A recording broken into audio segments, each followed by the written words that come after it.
પહેલી વાત તો એવી છે કે 7 વર્ષ તો ઠીક છે, પણ હું તો પરેશભાઈને લગભગ બહુ વર્ષોથી 20-25 વર્ષથી ઓળખું છું.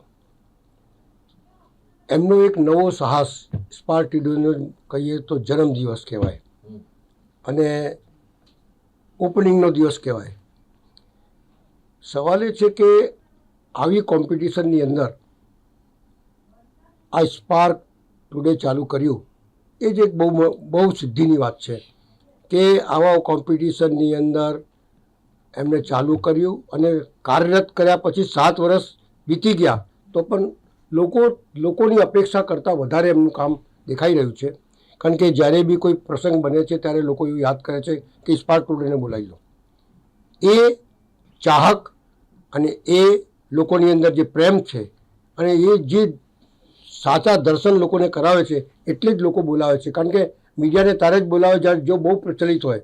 અત્યારે વડોદરા શહેરની અંદર અને વડોદરા શહેરની આજુબાજુ જિલ્લાની અંદર પણ સ્પાર્ક ટુડેનું નેટવર્ક વધતું જ જાય છે અને એનું કારણ એ છે કે લોકોની ચાહના, લોકોની વેદના અને લોકોને થતા અન્યાય પર જે રીતે પ્રસારિત કરે છે અને જેથી લોકોને ન્યાય મળે છે.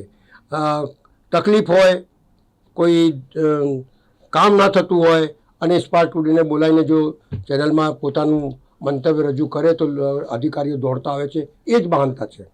મારું માનવું છે કે આ 7 વર્ષ નહીં 70 વર્ષથી અમે હોઈએ કે ના હોઈએ, સ્પાર્ક ટુડે ચાલતા રહે, લોકોના પ્રશ્ન હલ થતા રહે, લોકોને ન્યાય મળતું રહે, અન્યાય સામે સ્પાર્ક ટુડે લડતા રહે અને એમાં કેમેરામેનો જે રીતે લોકોની વચ્ચે જઈને પોતાને નિર્ભયતાથી જે ચેનલોમાં લઈને આવે છે સમાચારો, એ પણ એમને પણ હું ખૂબ ખૂબ અભિનંદન આપું છું. કારણ કે એ પણ ઘણી વખતે જીવના જોખમે જતા હોય છે. એટલે મારા આજે 7 વર્ષ તો પૂરા થયા પણ મારી શુભકામના છે કે લાંબા સમય સુધી ચાલતા રહે, આપણે હોઈએ કે ના હોઈએ પણ ચેનલ ચાલે ને લોકો ન્યાય મળે એ જ શુભેચ્છા અને એ જ શુભકામના છે મારી. Thank you very much Bhattubhai.